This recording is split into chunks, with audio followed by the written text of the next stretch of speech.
We're not dealing in the world of fairness. We're dealing in the world of what can be done. I think this is setting in motion a process that has a very high likelihood of ending the war. Not a guarantee, but a high likelihood. It's pretty clear that Prime Minister Netanyahu also felt, or at least understood, that if he agreed to the framework exactly as it had been. So just a few days before the Trump administration takes office, we have this announcement about a ceasefire and a hostage deal, the details of which are still to be worked out. The Israeli cabinet still has to ratify the deal. What do you see in this? The particulars that seem to be workable and those that still seem to be a little dicey and uncertain. The framework that has been agreed was basically a framework that was initially an Israeli idea that was presented by the Israeli War Cabinet when Benny Gantz and Gadi Eisenkot were still in May. It was approved by Prime Minister Netanyahu. It was conveyed to the United States. President Biden thought it was the right approach and basically embraced it and made it an American initiative. He gave the speech on May 31. It is a fact that Hamas didn't respond to it for 5 weeks.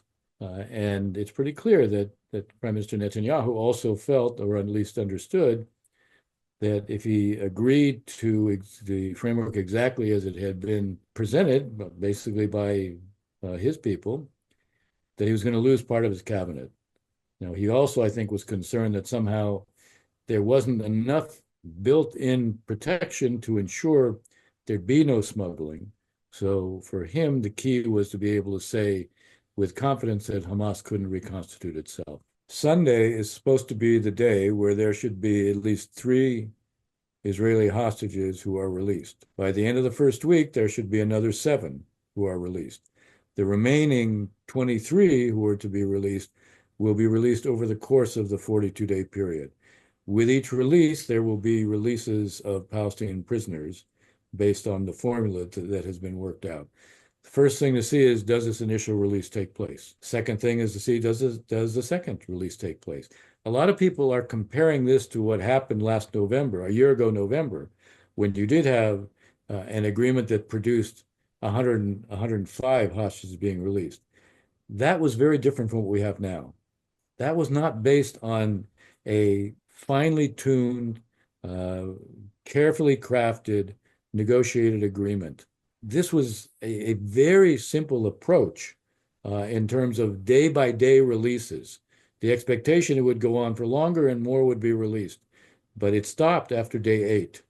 And the result of stopping after day 8 was we never had another agreement until now.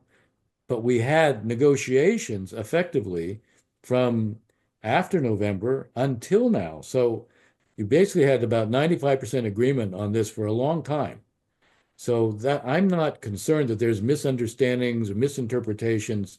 That's very unlikely. The only thing that would happen is if one side isn't implementing or the other side says you're not implementing, it's a violation, so we stop. We are monitoring the implementation. It's both monitoring but also guaranteeing. So that's also different than what you didn't have that last time. You didn't have any monitoring mechanism. You didn't have any guarantors last time. Now you have something that's profoundly different. So this should work better. Obviously, there's not a lot of trust, but I still think it should work better. And I think it's also in everybody's interest that it does work better. We have a lot of people concerned or confused or frustrated over why the ratio of hostages released is 50 Palestinians for 1 Israeli. People think that's unfair, especially because they say the Palestinian prisoners ostensibly committed crimes Yeah. and the Israelis were innocent civilians taken hostage. We're not dealing in the world of fairness. We're dealing in the world of what can be done.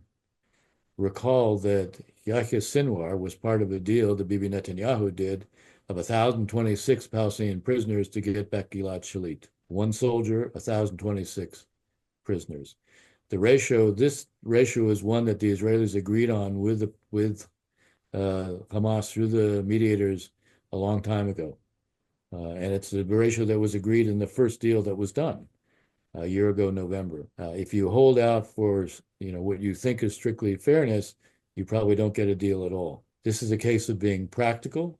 This is a case of realizing, again, what were the objectives that Prime Minister Netanyahu laid out at the beginning.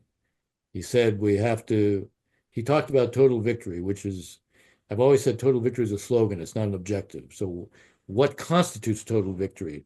What should have constituted total victory was the defeat of Hamas and the inability of Hamas to rebuild itself. And then an approach that makes it very difficult for Hamas ever to make a comeback, so it can't be in control. But he basically talked about defeating, destroying, eradicating Hamas, and getting all the hostages back. Getting all the hostages back was one of the fundamental objectives of the war. Now, this is a process now. It faces opposition, by the way, from some of the hostage families, because they look at what they see as a partial deal, not all the hostages. They're not seeing it as a comprehensive deal because you're getting 33 back in 6 weeks. And they're concerned that Netanyahu, if Netanyahu is saying this isn't going to be the end of the war, but phase two is where you end the war and where you get all the hostages back, they're concerned that he won't actually continue beyond phase one.